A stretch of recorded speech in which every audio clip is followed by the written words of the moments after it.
What's going on? RyanisWar. Yeah, it's been a couple weeks, but listen, forget that. Had a lot of stuff to do, but we back as usual.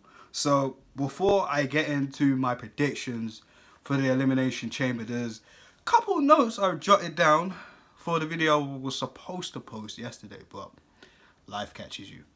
So let's quickly get into this because I'm not gonna take too long on this. So long story short, we are going back to branded dual pay-per-views. So after Fastlane will be the last single branded pay-per-view. So now it just seems like the brand split was a total wreck. Was a failure. Was this, was that. I don't know. Me personally, it got... Look, the only thing I could say which was annoying was the fact that, you know, you got it was just too much TV. It was too much WWE. Like, sometimes you need a break. Like, when I was growing up, like, when I was, 11, 12, obviously, the brand split, there was no brand split.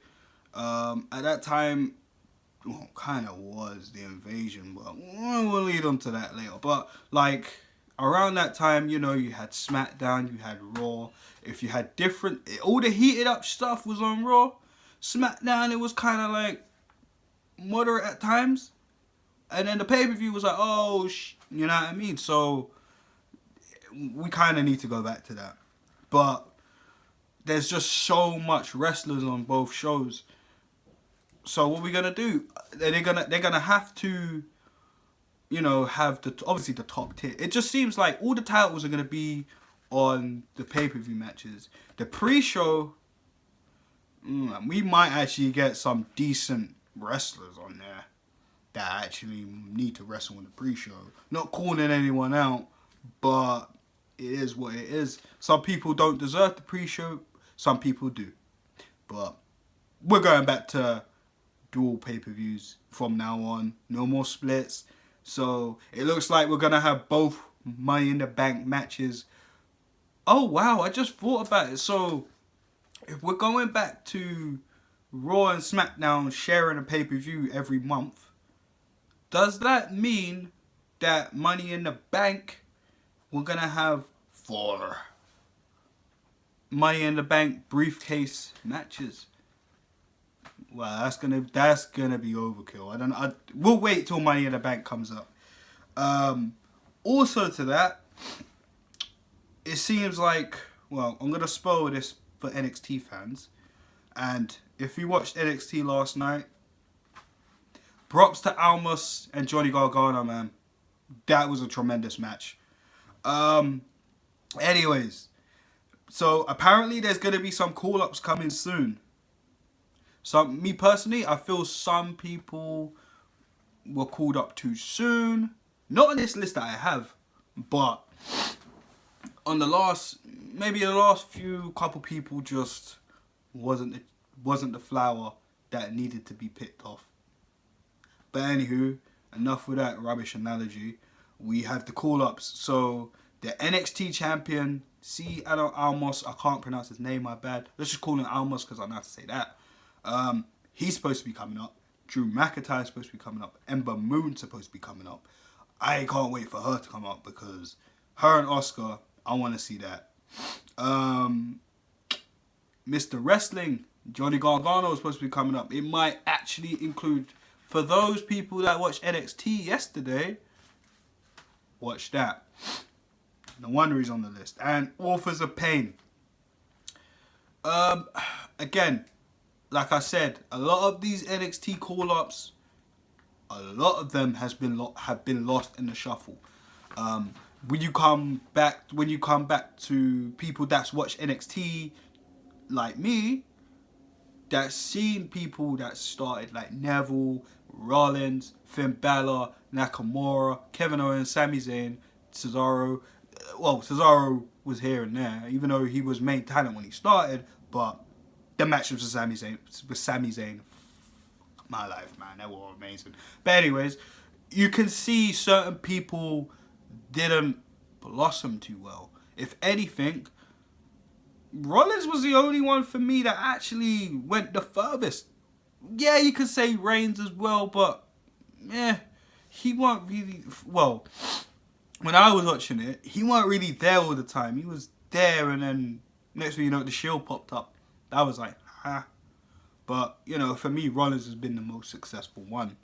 So, which kind of leaves me worried about most, like, Almas. Where is he going to fit in? Is he going to be in the Cruiserweight division? Is he going to run for the IC title? You know he ain't running for no Universal Championship, let's be honest. So, I can't see that happening. Drew McIntyre, is he going to be the chosen one as he was once before? But we can't get that theme song back, unfortunately. But, again, you know, we'll see how he goes. He's big. He's jacked up. You know, like, he fits the mold of what a superstar in WWE's eyes needs to be. And a couple people have I spoke to made me kind of see that, which is true. You know, the regular look doesn't always go. I understand that. Sometimes you got to look like a jacked up superhero. No disrespect to anyone like that. But, you know, you just have to look believable, which is true. So, you know, I see that, of course. So, McIntyre, I hope things work out for him. Because when he used IC champ back on SmackDown, I thought we could see some promise, but, you know, stuff got in the way. That's how it went. Ember Moon, again, I've just explained. We don't need to go there. Johnny Gargano, the man. Listen, man, this guy is someone to watch out for. If no one's familiar with him, go watch his matches, please. Watch the Cruiserweight Classic with him and Tommaso Ciampa, please. I'm telling you, watch that. You might be a fan after that match, alright? Those two in the ring, magic, man. It's like watching Zayn and Owens in the ring. Magic. Certain people have that chemistry, man. Punk and Bryan, you know what I mean?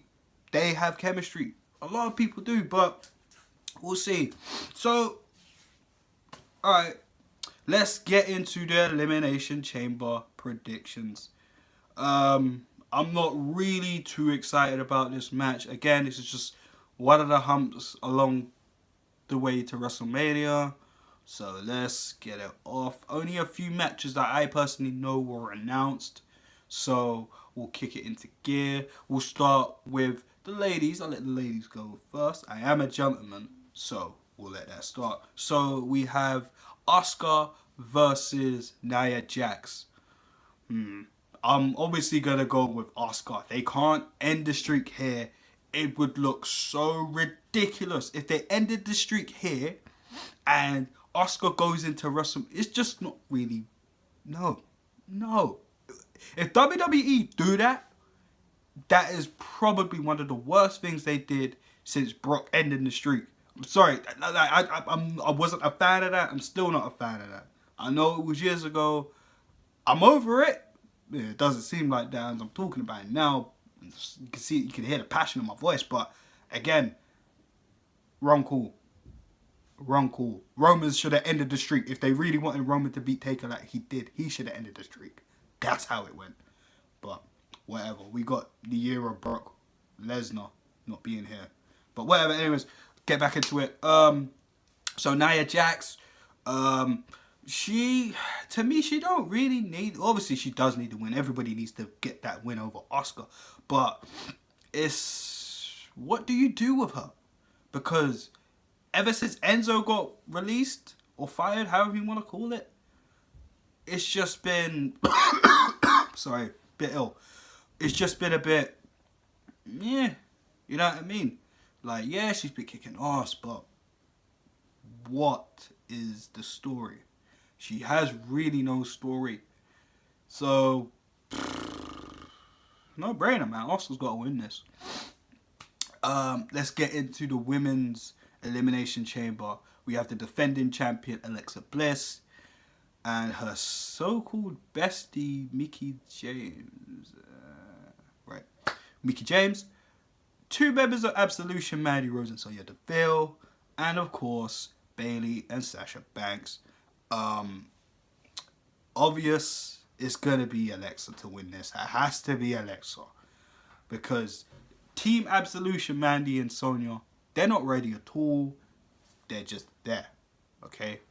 So they're not ready yet. No disrespect to them, but they're not ready yet. So obviously they just made the main roster. They need time to develop as well as show individual characters. Because all we know is that they're just, I'm not saying Paige's backup dancers, but they're just there, innit? They pretty much are, innit? But Paige can't wrestle right now, innit? So it's their time to shine. They need to come out of, I wouldn't say Paige's shadow because they were always there, but Paige is the most well-known person in that group. So you can kind of say shadow, but then again, Paige haven't wrestled in a while due to injury, so yeah. But they're really coming into their own, you know. From the last few videos I've said, I'd said they don't look ready. I think it was too soon. I still kind of think that way about the Riot Squad, but that we'll save that for another video talking about SmackDown. But with Absolution, I've been impressed. I've been impressed with Mandy Rose. I've been impressed with Sonya Deville. So, but they're not that impressive to win and face Asuka, or if she chooses Asuka, and to defend the title at WrestleMania. It's just not happening.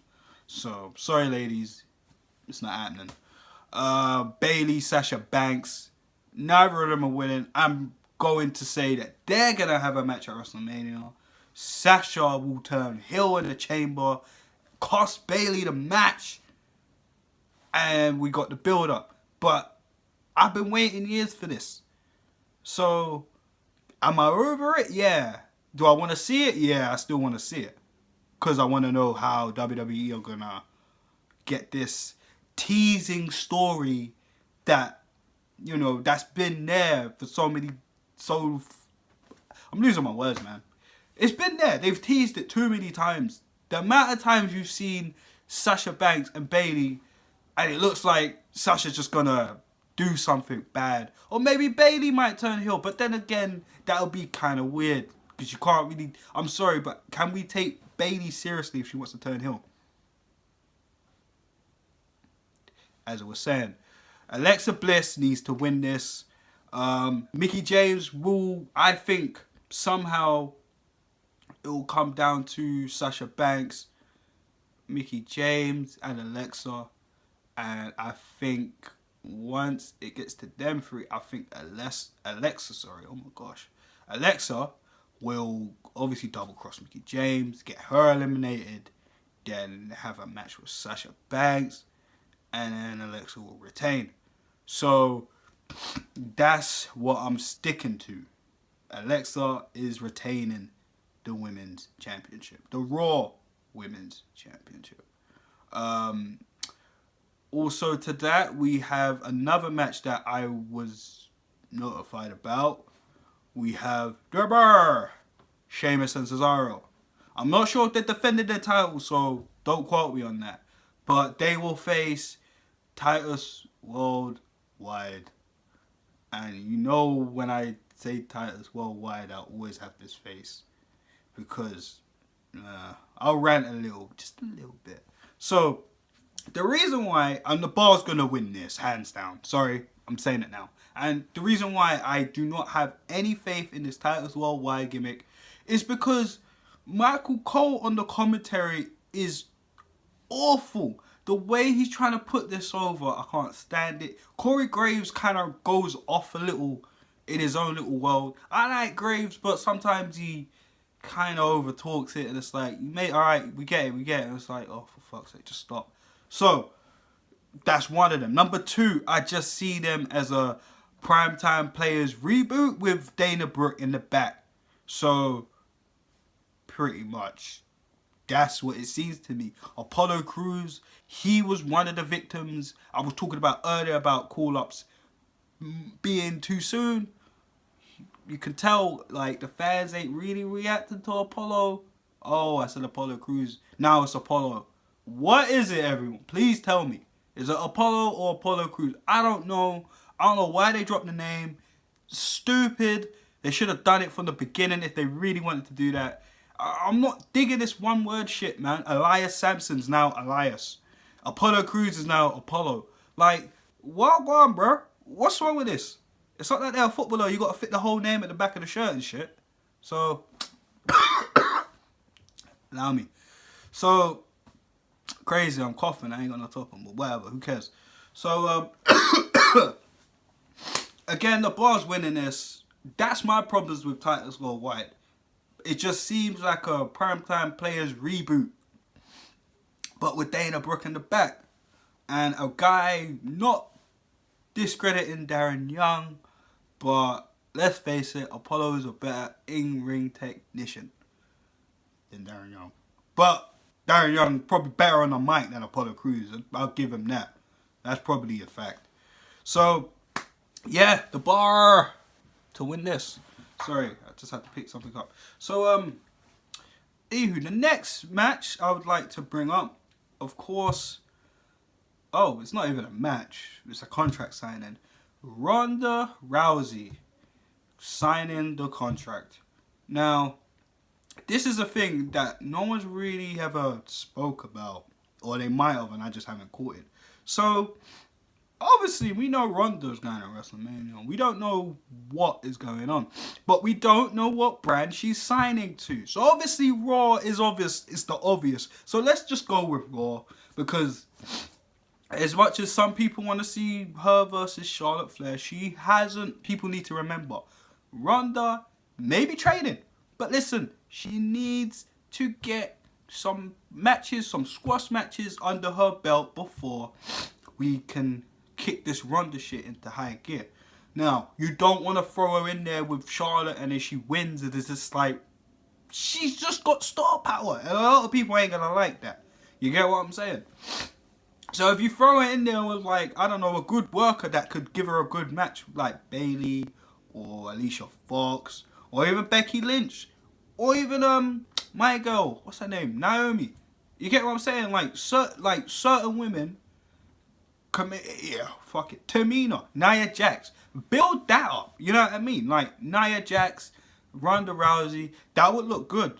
But again, it's too soon to get excited about that. I'm not excited. I'm alright.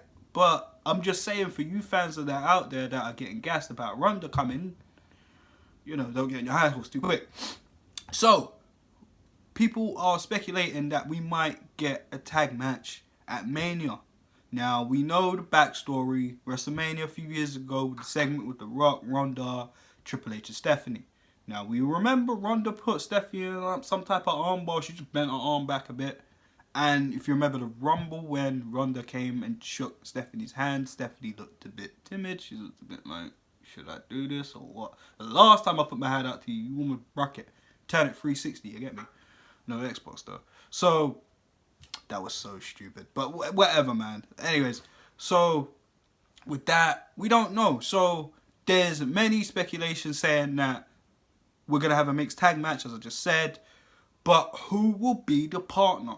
Now, there's speculation saying Kurt Angle. That's one thing. And there's also a speculation with one of the contenders in the Elimination Chamber match. Mr. Braun Strowman. Now, this is the thing.